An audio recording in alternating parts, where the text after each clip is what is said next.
प्यारे भाई और बहनों, जब भी हम प्रभु को पाने के रास्ते के लिए कदम बढ़ाते हैं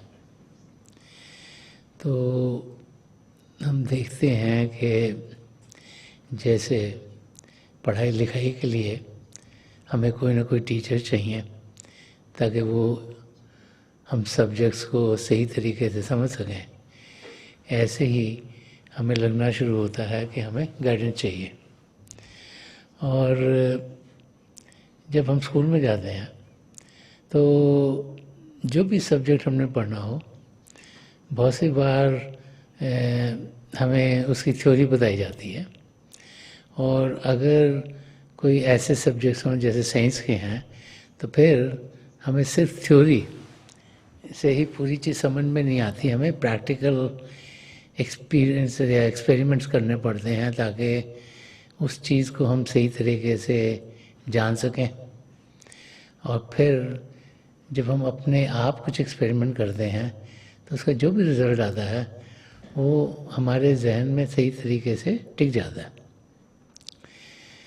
अब जब हम रूहानियत के रास्ते पर कदम बढ़ाते हैं और जब हमारे कदम हमें एक सद्गुरु के चरणों में ले जाते हैं तो वहाँ से हमें किस किस्म की गाइडेंस मिलती है और क्या क्या होता है, ये महापुरुष अपने अपने अनुभवों के ज़रिए हमें समझा गए हैं। एक तो जब हम सत्संग में जाते हैं तो हमें हमारा रिश्ता नाता क्या है पिता परमेश्वर के साथ, हम असलियत में क्या हैं, हमारा ध्यान किस और होना चाहिए, और कैसे जब हम अपने आप को सही रूप में जानते हैं कि हम फिर उस रूप को, जो हमारा असली रूप है, उसको प्रभु में लीन कैसे करें। तो जो अध्यात्म का जो क्षेत्र है वो बार बार हमें अपने सही रूप को जानने के लिए समझाता है। और जैसे जैसे हमारी समझ थ्योरी की बढ़ती है कि हम किस तरीके से अपने कदम प्रभु की ओर बढ़ाएंगे, तो फिर हमें ये समझ में आना शुरू हो जाता है कि हम अपने आप को उस अवस्था में पाएं जिसमें कि हम पिता परमेश्वर का अनुभव कर पाएं। अब जो प्रभु हैं उन्हें सत, चित और आनंद के नाम से पुकारा गया है, जो उनकी मेन कैरेक्टरिस्टिक है कि प्रभु सच्चाई का भंडार है, प्रभु चेतन है और प्रभु आनंद की अवस्था में है। अब जब बहुत कुछ हम रूहानियत के रास्ते के बारे में समझते हैं तो बहुत कुछ हमें जो पहली दो कैरेक्टरिस्टिक्स हैं इसके बारे में समझाया जाता है कि सच्चाई का रास्ता अपनाएं, अपनी ज़िंदगी सच से भरें, झूठ का सहारा ना लें और ज़िंदगी जिएं जिसमें कि हर एक चीज़ सच हो। हमें ये भी समझ में आती है कि प्रभु चेतन है, उस चेतनता का हमने अनुभव करना है। उसका अनुभव हम कैसे करें, ये जो तरीका है अपने आप को चेतन अवस्था में पाने का, उसे ही भजन सिमरन कहा गया, मेडिटेशन कहा गया। और भजन सिमरन के बारे में यही बार बार समझाया जाता है कि भजन सिमरन हम सबको अपने आप के लिए करना है। हमारे ना बाप बाप, ना पति पत्नी, ना बाल बच्चे, ना और कोई इंसान हमारे लिए भजन अभ्यास कर सकता है। हर एक को अपना अपना भजन अभ्यास करना है। तो इसमें बहुत जानकारी हमें दी गई है। जो तीसरी कैरेक्टर है आनंद की, उसके बारे में हम बहुत कम पाते हैं कि हम जब प्रभु की नज़दीकी पाएंगे। तो इजी है अंडरस्टैंड करना कि सच्चाई हमारे अंग संग होगी, पिता परमेश्वर हमारे अंग संग हैं, वहाँ झूठ हो ही नहीं सकता, सब कुछ सच है। ये भी समझना इजी है कि हम चेतन होंगे, मोर कॉन्शियस ऑफ आवरसेल्व्स, और जो हमारी चेतनता है जो शारीरिक रूप में है इस वक्त, वो वहाँ से हटकर और आध्यात्मिक क्षेत्र में जानी शुरू हो जाएगी। कि जो हमारी अटेंशन है जो बाहर की दुनिया में है इस वक्त, वो हटकर प्रभु की नज़दीकी की ओर अंदर की दुनिया में बढ़नी शुरू हो जाएगी। मगर आनंद की अवस्था जो सदा सदा के लिए रहे, उसकी जानकारी बहुत कम है कि वो अवस्था कैसे पाई जा सकती है, कैसे उस अवस्था में हो जबकि हर वक्त हम खुशी से भरपूर हों, वहाँ सुख चैन ही सुख चैन हो, वहाँ दुख दर्द का कोई नाम नहीं। तो जब हम महापुरुषों के लफ्ज़ों को पढ़ते हैं, उनकी टीचिंग्स को पढ़ते हैं, तो हमें कोई ना कोई रास्ता दिखाई देता है जिसके ज़रिए हम जो आनंद की अवस्था है उसको भी जान पाएँ। तो संत दर्शन सिंह जी महाराज, जिन्होंने बहुत कुछ अध्यात्म के रास्ते के बारे में कहा, बहुत कुछ समझाया कि हमारी ज़िंदगी कैसे होनी चाहिए, कैसे हमें जीना चाहिए। और बहुत सी बार जब संत महापुरुष अपने वचन हमें देते हैं, और कई हुए हैं जिन्होंने पोट्री फॉर्म में दिए हैं, ताकि 2 लाइनों में बहुत कुछ समझाया उन्होंने, तो अपना मैसेज देने के लिए वो एग्जाम्पल्स के ज़रिए हमें समझाते हैं। क्योंकि किसी भाषा में उतने लफ्ज़ नहीं हैं जो कि हमें असलियत के बारे जानकारी दे पाए। जितनी भाषाएं हैं इस दुनिया में, वो सब दुनिया के जिस एरियाज़ में शुरू हुई, उसके जो फिनोमेना थे, वहाँ पे जो होता था, उसको उन्होंने समझाने की कोशिश की। और इसीलिए अलग अलग भाषाओं में अलग अलग तरीक़ों से उसी चीज़ को समझाया जाता है। अब कई भाषाएं हैं, जैसे इंग्लिश है, क्योंकि इसमें अल्फ़ाबेट बहुत कम है, तो इसमें लफ्ज़ कम है कंपेयर टू अदर लैंग्वेजेस। तो और जिस एटमॉस्फेयर में वो भाषा यूज़ होती है, उसमें फिर जो वहाँ का एटमॉस्फेयर उस लिहाज से के लफ्ज़ बनते हैं। अब जैसे स्नो पड़ती है, तो स्नो पड़ती है तो उसको स्नो एक वर्ड है इंग्लिश में। फिर जो स्नो जम जाती है तो वो आइस बनती है। मगर अगर आप अंटार्कटिका में जाओगे तो वहाँ पर वो कहते हैं कि 30 लफ्ज़ हैं जो बताते हैं कि स्नो से लेके वो अवस्था जहाँ तक आइस बनती है, वो अलग नाम है कि ये स्नो है, ये थोड़ी सी पिघली है, ये थोड़ी सी और जम गई, ये ज़्यादा जम गई है। तो 30 अलग स्टेट के उनके वर्ड्स हैं। तो जिस जिस्म के एटमॉस्फेयर होता है, उस किस्म से वर्ड्स उसको समझाने के लिए हैं। और बहुत सी बार है क्योंकि वर्ड्स एडिक्वेट नहीं होते हमें सब कुछ समझने के लिए, इस करके एग्जाम्पल्स दिए जाते हैं। जैसे एग्जाम्पल होगा कि मैग्नेट है, एक मैग्नेट है और बहुत सी आयरन फाइलिंग्स हैं। तो आयरन फाइलिंग्स यहाँ पे टेबल पर पड़ी हैं।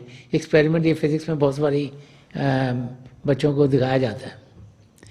तो जब आयरन फाइलिंग्स पड़ी हैं, वो एकदम से एक ही एरिया में पड़ी हुई हैं, तो जैसे ही मैग्नेट उसके पास आता है, वो एकदम से खिंचाव से मैग्नेट के साथ जुड़ जाती हैं। तो ये एग्जाम्पल कई बार समझाया जाता है कि जैसे पिता परमेश्वर हैं, तो हमारी आत्मा है जो हमें लगता है प्रभु से बिछड़ी हुई है, हम सबको जो जीवन दे रही है वो हमारी आत्मा है। जब परमात्मा से मिलाना है तो ऐसे हो कि वो आत्मा जो कि ये अभी दुनिया में इस वक्त टेंशन है, वो नीचे बैठी हुई है लेज़र टेबल पर, तो कैसे वो वहाँ से उठे और जैसे चुंबक की ओर, मैग्नेट की ओर आयरन फाइलिंग जाते हैं, वो प्रभु की ओर बढ़ सके। तो कई एग्जाम्पल्स के ज़रिए हमारा रिश्ता नाता पिता परमेश्वर से क्या है, हमारा रिश्ता सृष्टि से क्या है, कैसे हम वो खुशी और आनंद की अवस्था में पहुंच सकते हैं, कैसे हम जिंदगी के मकसद को पूरा करें जो कि अपने आप को जानना है और पिता परमेश्वर को पाना है। ये सब चीज़ें हमारी समझ में एग्जाम्पल्स के ज़रिए ज़रा जल्दी आ जाती हैं। एंड सो संत दर्शन सिंह जी महाराज का एक शेयर मैं लेना चाहूँगा। ये कई साल पहले लिखा हुआ है, बड़ी इंटरेस्टिंग बात है। जो संत महापुरुष को कह जाते हैं, को लिख जाते हैं, चाहे वो 100 साल पहले लिखें चाहे हज़ारों साल पहले लिखें, वो आज भी उतनी लगती है जितनी थी जब उन्होंने लिखा था।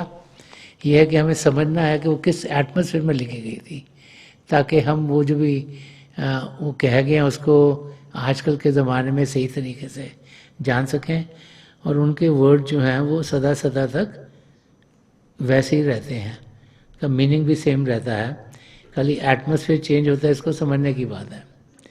तो संत दर्शन सिंह जी महाराज हमें जो अध्यात्म का जो प्रैक्टिकल रास्ता है उसके बारे में समझा रहे हैं कि जब हम किसी पूर्ण महापुरुष के चरण कमलों में पहुंचते हैं तो हम सत्संगों में जाते हैं, तो जो सत्संग का एटमॉस्फेयर है वो उस ज़माने के टाइम में उसे जैसे एक असेंबली के रूप में समझाया गया है कि एक गैदरिंग है, लोग जहाँ इकट्ठे हुए हैं और वहाँ पर वो लोग खुशी से भरपूर कैसे हों। वो संत दर्शन सिंह जी महाराज ने शेर में फरमाया कि हम जब सत्संग में आते हैं तो हम अपने आप को प्रभु की नज़दीकी दिलाने के लिए आते हैं, हम अपने आप को प्रभु की जानकारी पाने के लिए आते हैं, हम जो ज़िंदगी का मकसद है, जो अपने आप को जानना है और पिता परमेश्वर पाना, उसके लिए आते हैं। तो उसकी थ्योरी तो हमें सत्संगों में मिलती है, लेकिन थ्योरी के साथ साथ हमें ये भी समझाया जाता है कि हम अभ्यास करें, और अभ्यास करने के लिए हम तैयार कैसे हों, क्योंकि दुनिया के इतने खिंचाव हैं कि हमें लगता है कि बहुत चीज़ें इंपॉर्टेंट हैं। एक तो सबसे पहले तो अपनी रिस्पॉन्सिबिलिटी निभाने के लिए हम सबको काम काज करना पड़ता है, कोई ना कोई, चाहे हम कहीं पे जॉब करें, चाहे अपना बिजनेस करें या इसको पढ़ाएं या कुछ और कार्य करें। 8-10 घंटे तो दिन के उसमें निकल जाते हैं ताकि इनफ रिसोर्सेज हों, हम अपने परिवार का ख्याल कर सकें। फिर बहुत सी चीज़ें हैं जो हमारे मन के ज़रिए हमें दुनिया की ओर लेके जाते हैं। कहीं को स्पोर्ट्स अच्छी लगती है, कहीं को न्यूज़ सुनना अच्छा लगता है, कहीं को मूवीज़ देखनी अच्छी लगती हैं, तो हम उन चीज़ों में समय गुजारते हैं। तो फिर कितना समय हमारे पास रह गया है हम अपने आप को जाने और पिता परमेश्वर को याद करें और वो अवस्था में कैसे पहुँचें। तो संत दर्शन सिंह जी महाराज हमें समझा रहे हैं कि जब हम सत्संग में आते हैं तो क्या क्या होता है। एक चीज़ जिस पे बड़ा जोर दिया गया वो है दर्शन, कि हम महापुरुषों के दर्शन करें, और उनके दर्शन के ज़रिए यही हमें समझाया जाता है कि जो हमारे मन माया के पर्दे हैं वो हटेंगे, हमारा ध्यान जो कि दुनिया में लगा है उसकी जगह वो हटके प्रभु की ओर लगेगा। तो इसलिए दर्शनों पर बहुत जोर दिया गया। सबसे ज़्यादा जोर तो अभ्यास के ऊपर दिया गया है कि भाई हम मेडिटेशन खुद करें, उसके साथ साथ दर्शनों पे बड़ा जोर दिया गया। और जैसे कबीर साहब ने भी एक जगह लिखा है कि हम अपने सदगुरु के दर्शन एक बार ही नहीं, दिन में 1000 बार ही करें, क्योंकि उससे रिचार्जिंग मिलती है। और जैसे जैसे हमें दर्शन वर्ड को जैसे हम समझेंगे तो वो दर्शन है क्या वो समझना बड़ा ज़रूरी है। उससे चार्जिंग मिलती है। चार्जिंग का मतलब क्या है कि हमारा ध्यान जो कि दुनिया की चीज़ों में लगा है उसकी जगह जैसे आयरन फाइलिंग उठ के मैग्नेट की ओर खींच जाती हैं, ऐसे हमारा ध्यान दुनिया से हटकर प्रभु की ओर बढ़ जाता है। जितने संत महापुरुष आए हैं वो हमें अपने साथ जोड़ने नहीं आए, वो हमें प्रभु के साथ जोड़ने आए हैं। उनका मकसद यही है कि हम प्रभु के प्रेम को जानें, प्रभु के प्रेम का अनुभव करें, और जब उसका अनुभव करेंगे तो हम फिर सुख, चैन और आनंद की अवस्था में खुद ब खुद पहुंच जाएंगे। तो जो दर्शन है वो क्या है वो समझना बड़ा ज़रूरी है, और उनसे क्या होता है। संत दर्शन सिंह जी महाराज फरमाया करते थे कि जब वो कहते थे कि मैं अगर दूर से हजूर बाबा सावन सिंह जी महाराज की पगड़ी को देख लेता था कि वो उस समय की बात कर रहे हैं जबकि हजारों लोग संतों महापुरुषों के पास आते हैं। यदि दूर से उनकी पगड़ी को देखता था, मेरे अंदर जैसे एक प्यार भरी फुलझड़ी सी जल पड़ती थी और मेरे अंदर हलचल हो जाती थी कि भाई मैं अभ्यास के लिए बैठूं। मेरे अंदर ऐसा आनंद आना शुरू हो जाता था जो मैंने बाहर कभी पाया नहीं था। तो एक तो दर्शन वो हो गए जो कि बड़ी दूर से हमने अपने सदगुरु को देखा। एक और दर्शन हो गए कि संभव हम थोड़े और लकी हो गए, हमें नज़दीक आने का मौका मिल गया। तो हमने सिर्फ उनके का एक शरीर का हिस्सा नहीं देखा, उनके सारे शरीर को हम देख पाए, क्योंकि जो स्पिरिचुअल रेडिएशन है वो उनके शरीर से हम तक आ रही है। और वो जो एक सेकंड काइंड ऑफ दर्शन हो गया इंसान के लिए कि not just one part, but हम अब उनको पूरे जो उनका फिजिकल रूप है उसको देख रहे हैं। एक और दर्शन है जो जब हम अभ्यास करते हैं तो हम ये आसमान, सितारे, चंद्रमा, सूर्य को पार करके अपने सदगुरु के नूरी स्वरूप तो पहुँचते हैं। जो वो दर्शन है वो हमें अंदर की दुनिया में लेके जाते हैं, वो अपने साथ हमें अंदर की ओर लेके जाएंगे। बाहर की दुनिया में जैसे हम नज़दीक आते, कई बार हमें मौका मिल जाता है कि जो हमारे सदगुरु हैं शायद हमारे पास से गुजर रहे हों और कई बार उनका हाथ हमारे सिर पर पड़ जाता है। तो जब वो उनका जो फिज़िकल हाथ हमारे सिर पर पड़ता है उससे हमारे अंदर बहुत प्यार बढ़ जाता है, क्योंकि हमें एक जानकारी होती है और हमें फिज़िकली ये होता है कि वो हमारे बड़े नज़दीक हैं। क्योंकि जब एक शिष्य को ये समझ में आता है कि हमारे सदगुरु मेरे नज़दीक हैं, वो बड़ा खुश होता है। जैसे अगर हमें अपने नाम से हमारे सदगुरु ने बुलाया तो वाह वाह वाह क्या बात है, क्योंकि वो हमें लगता है हमारा नाम इनको आता है, नॉर्मल है, दिस इज व्हाट हैपेंस। तो क्योंकि संत दर्शन सिंह जी महाराज एक शिष्य की अवस्था से गुजरे थे, तो उनको सब पहलू एक शिष्य के होने के बारे में मालूम है। तो वो हमें समझा रहे हैं, बस अभी मैं आपके सामने रखता हूँ कि दर्शन में क्या होता है। और फिर एक दर्शन जो कि सबको मेरे ख्याल खुशी देता है, वो ये है कि जब उनकी आँखें हमारी आँखों के साथ मिलती हैं, जब उनकी आँखों से प्रभु का प्रेम हमारे साथ आता है, तो वो प्रेम हमारे दिल में प्रभु के लिए जो प्रेम है उसको जागृत कर देता है। प्रभु का प्रेम हम सबके भीतर है, पर उनकी आँखों से जब वो स्पिरिचुअल रेडिएशन आती है उससे हमारे अंदर प्रभु के लिए प्रेम जागृत होता है। और जब प्रभु के लिए प्रेम जागृत होता है तो फिर हम इतने खुशी के आलम में पहुंच जाते हैं कि आनंद से हमारी ज़िंदगी भरपूर रहती है। तो वो समय जबकि उनकी आँखें के ज़रिए हम प्रभु के प्रेम का अनुभव करते हैं, वो उस दर्शन की बातचीत यहाँ संत दर्शन सिंह जी महाराज इस शेर में कर रहे हैं।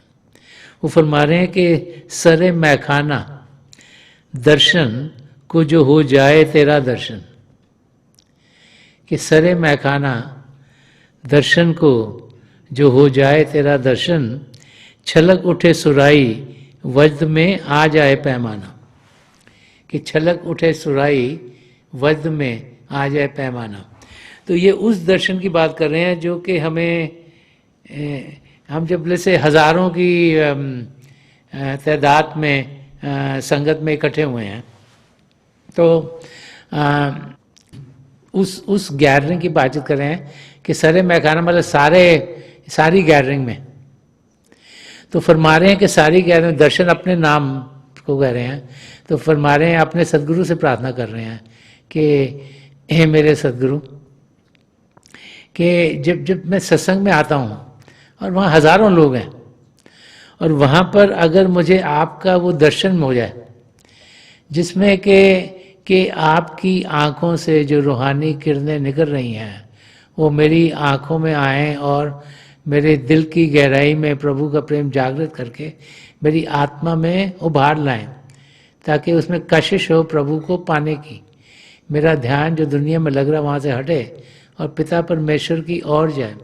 तो वो वाला जब दर्शन होगा तो फरमा रहे हैं सरे मैखाना दर्शन को जो हो जाए तेरा दर्शन। क्योंकि ये दर्शन उन्होंने पहले अनुभव किए हुए हैं, उन्होंने एक्सपीरियंस कर रहे हैं, वो इस करके उसकी बातचीत कर रहे हैं, ताकि हम लोग जो कि उनके बाद आए हैं हमको समझ में आए कि संत दर्शन महाराज हमें क्या समझा रहे हैं। उन्होंने रूहानियत के रास्ते को बड़ा खोल खोल के समझाया। तो नहीं तो इंसान कहता है मुझे दर्शन हो गए, एंड वी डोंट अंडरस्टैंड कि दर्शन भी कई कई किस्म के हो सकते हैं, कितनी गहराई में हो सकते हैं। And the main thing is कि ये अलग अलग दर्शन हमको क्यों होते हैं, क्योंकि हमारी रिसेप्टिविटी अलग अलग है। हमारे सदगुरु से प्रभु का प्रेम हम सब की ओर आ रहा है, बट हम सब का लेवल ऑफ जो पात्रता का लेवल है वो अलग अलग है। जिसका कम है उसको उस किस्म का अनुभव हो, जिसका बहुत ज़्यादा है उसको ऐसा अनुभव हो जो इस शेर में संत दर्शन सिंह जी महाराज समझा रहे हैं। तो क्योंकि हमारी रिसेप्टिविटी अलग अलग है, हम कहते हैं कि हम सच्ची ज़िंदगी जिएंगे, हम कहते हैं कि हम किसी को दुख दर्द नहीं देंगे, हम कहते हैं कि हम अपनी ईगो को कंट्रोल में करेंगे, हम कहते हैं कि हम नम्रता से जिएंगे, हम कहते हैं कि हम अहिंसा का रास्ता अपनाएंगे, पर करते नहीं। तो हम सब अलग अलग लेवल्स पर हैं, और इस करके अलग अलग लेवल्स पर सेम जो स्पिरिचुअल एनर्जी हमारी तरफ आ रही है वो अलग अलग तरीक़ों से हम उसका एक्सपीरियंस करते हैं, उसका अनुभव अलग अलग तरीक़ों से करते हैं। तो यहाँ पे संत दर्शन सिंह जी महाराज फरमा रहे हैं कि वो दर्शन जो मुझे सदा सदा के लिए आनंद में ले जाए, तो वो अब जब मैं सत्संग में आया हूँ और हज़ारों लोग हैं सत्संग में, तो अगर आपकी आँखों के ज़रिए मेरी आँखों में वो जो प्रभु का नूर है वो हो, जिससे कि प्रभु के प्रेम मेरे अंदर और बढ़ना शुरू हो जाए। तो फरमा रहे हैं कि उस अवस्था में होगा क्या, कहते हैं कि छलक उठे सुराई वज्र में आ जाए पैमाना, कि छलक उठे सुराई। ये बड़ा कॉन्सेप्ट इंटरेस्टिंग है समझने का। अब ये एग्जाम्पल लिया है जैसे कोई मैखाना होता है, क्योंकि उस ज़माने में एक गैदरिंग को मैखाना के ज़रिए कंपेयर करते थे, और मस्ती के आलम में जाने के लिए कोई शराब की ज़रूरत नहीं है। पर वो एग्जाम्पल दिया है कि लोग मैखाने में क्यों जाते हैं, शराब पीने के लिए, क्यों, ताकि वो मस्ती के आलम में जाएं, जो आउटर मस्ती है उसके बारे में, ताकि वो दुख दर्दों को भूलें और वो उनका ध्यान हर एक चीज़ से हटे और वो सोचे कि हम बड़े खुशी के एरिया में जा रहे हैं। लोग पीते इसीलिए हैं जाके। तो वो एग्जाम्पल ले रहे हैं कि जब हम सत्संग में आते हैं तो कोई शराब तो है नहीं पीने के लिए, तो हमें मिलता क्या, अपने सदगुरु की आंखों के ज़रिए प्रभु का प्रेम। अब जब आप मैखाना में जाओ तो क्या होता है, एक मैखाने में पिलाने वाला होता है, इंग्लिश में उसे कप बेरर बोलेंगे। ये वो और वो सुराही से, जो सुराही भरी हुई है शराब से, उसमें से लेके आपके पैमाने में कुछ न कुछ डालेगा जो आप पियोगे। तो वो एग्जाम्पल यहाँ संत दर्शन सिंह जी महाराज ने लिया है कि छलक उठे सुराही। तो फरमा रहे हैं कि जब ऐसा दर्शन होगा मुझे, जब आपकी आंखों से मेरी आंखों में प्रभु के प्रेम का नूर जागृत होगा, तो क्या होगा कि मैं ये तब अनुभव करूंगा कि आप प्रभु के प्रेम की मस्ती में झूम रहे हो। ये रियलाइज करना बड़ा मुश्किल है कि हमारे सदगुरु मस्ती के आलम में कब है। जब तक हमारी अंदर की आंख खुलती नहीं, जब तक हम प्रोडली रिसेप्टिव नहीं होते, हमें समझ ही नहीं आ सकता कि हमारे सदगुरु का कनेक्शन प्रभु के साथ कैसा है, उनका जो प्रभु का प्रेम है जो उनके ज़रिए हम तक आता है वो क्या है। तो समझा रहे कि जब वो मेरा वो वाला दर्शन होगा, जब मैं कि टोटली रिसेप्टिव हूँगा, जिसमें कि मुझे ये दिखेगा कि आप प्रभु के प्रेम की मस्ती में झूम रहे हो, कि छलक उठे सुराई, वज्र में आ जाए पैमाना। पैमाना अपने आप को कहा हुआ है, क्योंकि प्याले में ही सुरही के जरिए मस्ती के आलम में जाने के लिए हमें चीज़ मिलती है। तो वो फरमा रहे हैं कि मैं फिर सदा सदा के आनंद की अवस्था में पहुंच जाऊंगा।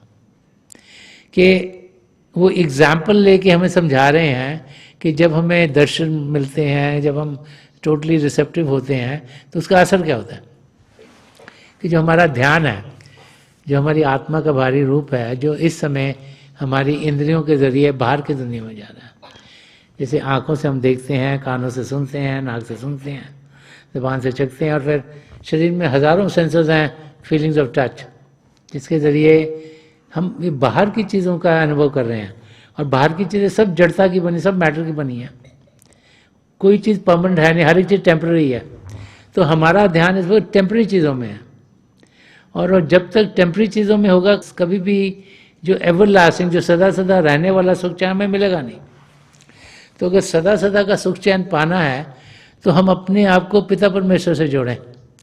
प्रभु जो सृष्टि की शुरुआत में थे, आज भी हैं, सृष्टि के आखिर तक रहेंगे, वो सच हैं, और उनके साथ अगर हम जुड़ गए तो हम भी सदा सदा के सुख चैन का अनुभव कर पाएंगे।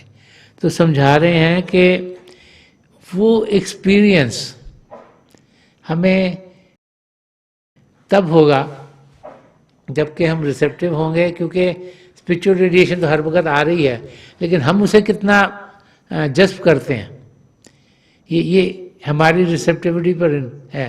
क्योंकि स्पिरिचुअल रेडिएशन इधर भी जा रही है, इधर भी जा रही है, इधर जा, सब जगह जा रही है उनके ज़रिए। और जितना जितना इंसान रिसेप्टिव, तो उस दर्शन की बात कर रहे हैं कि सरे महकाना। वो ये नहीं कह रहे कि खाली मुझे दर्शन हो जाए। ये भी संत दर्शन सिंह जी महाराज की पोर्ट में पढ़ा है कि उन्होंने कभी नहीं कहा कि मुझे मेरे सदगुरु के सारे दर्शन हो। वो चाहते कि हर एक को दर्शन हो। हम सबके लिए लिख रहे हैं कि पूरे जो एटमॉस्फेयर है, जो गैदरिंग है, जो सत्संग है, सरे महकाना दर्शन को जो हो जाए तेरा दर्शन। तो फरमाया जैसे अपना नाम लेके बोल रहे हैं, क्योंकि ये एक जो गज़ल होगा उसका लास्ट हो गया है वर्स, और लास्ट वर्स में ही जो भी गज़ल लिखता है वो अपना तखल्लुस उसको बोलते हैं, अपना नाम लिखते हैं उसमें। तो फरमा रहे हैं कि जैसे मुझे अगर आपका दर्शन है, तो सब वो कह रहे हैं सबको, ये नहीं कह रहे सिर्फ मुझे हो जाए। वो कह रहे जिस जिसको जो जो रिसेप्टिव होगा उसको वो जो दर्शन होगा, तो उसको एक्सपीरियंस आएगा कि कितनी खुशी, कितने मस्ती के आलम में उसके सदगुरु हैं, और वो खुद एक आनंद की अवस्था में जैसे झूमना शुरू हो जाएगा, और प्यार से भरपूर होगा, और प्रभु के प्रेम का अनुभव करेगा, तो उसका ध्यान पिता परमेश्वर की ओर लगेगा। और इसीलिए बार बार फरमाया जाता है कि जब हमें दर्शन मिलते हैं, उसके बाद हम अभ्यास के लिए बैठें। जब दर्शन के बाद अभ्यास में बैठते हैं, तो फिर हमारा ध्यान आसानी से अंदर की दुनिया में टिकना शुरू हो जाता है, क्योंकि जितनी भी डिस्टर्बेंस है, बाहर की चीज़ें जो हमें बाहर को खींच रही हैं, वो रुकनी शुरू होती हैं, हटनी शुरू हो जाती हैं, ताकि हम अपनी मंजिल की ओर तेज़ी से बढ़ पाएँ। तो अगर इस शेर को आप याद रखोगे, तो आप जानोगे कि अपनी ज़िंदगी जो सच्ची सुच्ची रखता है, वो फिर आसानी से भजन अभ्यास कर पाता है। भजन अभ्यास बेटर है कि दर्शन बेटर है, वो कहना बहुत मुश्किल है। हालांकि सबको बार बार यही समझाया जाता है कि न भजन अभ्यास करें। जो दर्शन है वो हमें उकसाते हैं ताकि हम अभ्यास ज़्यादा कर सकें, क्योंकि जो अंदर का अनुभव है वो हमें तब होता है जब हम अभ्यास करें। बट कई बार हमने सत्संगों में देखा है कि जो लोग बड़े पात्र होते हैं, रिसेप्टिव होते हैं, वो एकदम से सत्संग में लगता है जैसे उनकी सूरज चढ़ गई। तो सूरज चढ़ने का क्या मतलब है कि उनका ध्यान अंदर की दुनिया में लग गया। तो सत्संग में बैठे बैठे एकदम से उनका ध्यान अंदर की दुनिया में लग जाता है, और वो फिर बाहर की दुनिया से टोटली ऑब्लिवियस हो जाते हैं, सिर्फ ध्यान उनका अंदर की ओर ध्यान जाता है। तो वो दर्शन से एकदम से उस अवस्था में भी जा सकते हैं। लेकिन ये रेयरली होता है, ये तब होता है कि जब कि इंसान बहुत रिसेप्टिव हो। जितने ज़्यादा हम रिसेप्टिव होंगे, उतना उस स्पिरिचुअल एनर्जी को हम ग्रहण करेंगे, और जितनी ज़्यादा ग्रहण करेंगे, उतना हम अपनी मंजिल की ओर तेज़ी से बढ़ेंगे। तो संत दर्शन सिंह जी महाराज इस शेर के ज़रिए हमें समझा रहे हैं कि दर्शनों का लाभ क्या है कि हमें वो सदा सदा का आनंद, सदा सदा का सुख चैन, सदा सदा की खुशी की ओर लेके जाता है और हमारा ध्यान बाहर से हटाकर अंदर की ओर करता है, ताकि जब हम अभ्यास के लिए बैठें तो फिर हम आसानी से अंदर की ओर बढ़ पाए। जब हम अभ्यास करते हैं तो मन को शांत करने के लिए हम सिमरन करते हैं। सिमरन प्रभु के नाम का जाप है। अब जब प्रभु के नाम का जाप करते हैं, क्योंकि वो जो प्रभु के नाम का जाप है वो हमें नामदान के दिन अपने सदगुरु की अटेंशन से चार्ज होकर दिया गया होता है, तो वो हमारे मन को शांत करने में हमें मददगार होता है। जब हमारा शरीर तो शांत करना आसान है, एक शांत जगह ढूंढे, बैठ जाएं, आंखें बंद करें, शरीर शांत हो गया। मन को शांत करना बड़ा मुश्किल है। तो जब हम सिमरन करते हैं, सिमरन मन ही मन करते हैं, तो हमारा मन शांत रहता है। जब हमारा मन शांत होगा और शरीर शांत होगा, फिर हमें अंदर में प्रभु के जो ज्योति और श्रुति दो रूप हैं, जो उनका लाइट एंड साउंड, उनका अनुभव होता है। अब हो सकता है जब हम लाइट के एक्सपीरियंस के लिए बैठे हैं तो पहले हमें ऐसे लगता है रोशनी आगे जा रही है। हो क्या रहा है कि प्रभु की ज्योत हमारे सबके भीतर है। जब हमारा ध्यान टिकता है हमें रोशनी दिखाई देती है, जब ध्यान टूटता है हमें अंधेरा दिखाई देता है। तो समय के साथ जैसे जैसे हमारी अटेंशन बढ़ती चली जाती है, हमें लगता है कि रोशनियाँ टिकी हुई हैं, और फिर हम उनसे आगे निकलते हैं कि आसमान, उसमें सितारे, और वहाँ पहुँचे तो सबसे मोटे चमकीले सितारे में ध्यान दें। हम उसको पार कर पाएंगे, अंदर के सूर्य तक पहुँचेंगे, और एक प्यार से जब उसमें देखेंगे उसे भी पार कर जाएंगे, अंदर के सूर्य में पहुँचेंगे। और जब बड़े ध्यान से सूर्य में देखेंगे तो उसके आगे निकल जाएंगे, हमें अपने गुरु के नूरी स्वरूप के दर्शन होंगे। अब वो जो नूरी स्वरूप के दर्शन हैं, जो अभ्यास में होते हैं, वो हमें मददगार होते हैं अंदर की दुनिया में लेके जाने के लिए। क्योंकि जो एक्सपीरियंसेस उनके वहाँ नूरी स्वरूप तक पहुँचने से पहले होते हैं, ये खाली रिफ्लेक्शंस हैं अंदर के मंडलों की। लेकिन जब हम उनके नूरी स्वरूप तक पहुँचते हैं तो हम उनकी आँखों में देखें, और जो जो हमारे लिए बेहतर होगा उस यात्रा पर हमारे सदगुरु हमें लेके जाएंगे। तो जो जो जो अंदर में दर्शन करना है वो सबसे बेटर है।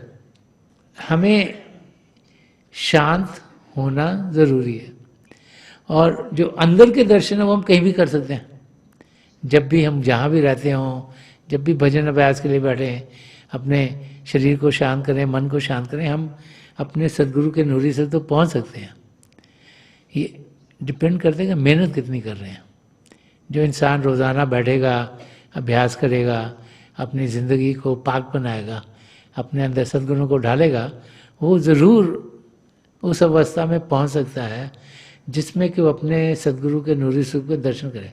क्योंकि जो अंदर में दर्शन होते हैं वो हमारे को फिर हमारी आत्मा को खींच के अपने साथ अंदर के मंडलों में, पिंड से अंड में, अंड से ब्रह्मांड में, मन से पार ब्रह्म को पार करते सचखंड में लेके जाते हैं। सो बाहर के जो दर्शन है वो हमें हमारी अटेंशन को बाहर की दुनिया से हटा के अंदर की ओर करते हैं, और प्रभु के प्रेम का हमें अनुभव करते हैं, ताकि हम में एक जज्बा जागे, हम खुशी से भरपूर हों, और जो अंदर की दुनिया के नज़ारे हैं उनमें हम जाएं, चाहे वो ज्योति के हों, चाहे श्रुति के हों, चाहे लाइट के हों, चाहे साउंड के हों, उनका अनुभव करें, ताकि वो जो खुशी हमें मिलती है, जो आनंद मिलता है अंदर में, जो अंदर के मंडल हैं उनकी रोशनियों के, उनके नज़ारों के, और उनके जो भी सेलेस्टियल म्यूजिक है उसका जब अनुभव करेंगे तो फिर हम अपने सदगुरु के नूरी स्वरूप तक पहुँचते हुए अंदर के मंडलों में बढ़ सकते हैं। तो संत दर्शन सिंह जी महाराज हमें समझा रहे हैं कि हम दर्शन के ज़रिए क्या क्या लाभ हमें होते हैं, क्या क्या हम अपने आप के लिए पा सकते हैं, और कैसे वो मददगार होते हैं, ताकि हम जो वो सदा सदा का सुख चैन है, सदा सदा का आनंद है, जो तभी इंसान एक्सपीरियंस करता है जब आत्मा का मिलाप परमात्मा में होता है, उस अवस्था तक हम पहुंच सकें। तो थोड़ी देर के लिए हम सब अभ्यास के लिए बैठ जाएं। वही ज़रिया है जबकि हम अपने आप को प्रभु की ओर बढ़ा सकते हैं। अपनी आंखें बंद कर लीजिएगा, और ये जो आँखों के डेले आई बॉल्स हैं कि सीधे सामने 8-10 इंच आपके सामने फोकस हो। आंखें बंद करते ही वो भाई बहन जिन्हें नाम की देन मिली है आप सिमरन कीजिएगा। और जो भाई बहन यहाँ नए हैं आप पिता परमेश्वर के किसी भी जाति नाम का जाप कीजिएगा। जाप मन ही मन करना, ऊंचा नहीं दोहराना। मेरी प्रभु के चरण कमलों में जो पिछली सेंचुरी के महापुरुष हुए हैं, हजूर बाबा सावन सिंह जी महाराज, परम संत कृपाल सिंह जी महाराज और दयाल प्रसन्न दर्शन सिंह जी महाराज, उनके चरण कमलों में यही प्रार्थना है कि जो जो हम सबके लिए बेहतर हो महापुरुष हमें दें, हमें सबके साथ जोड़ें और हमारे भीतर प्रभु की ज्योत के हमें दर्शन करवाएं। थोड़ी देर में मैं आपको इस बैठक से उठाऊंगा और मेरी शुभकामनाएं आप सबके साथ हैं।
छोड़ दीजिए जी, हाँ प्लीज़ लिव ऑफ।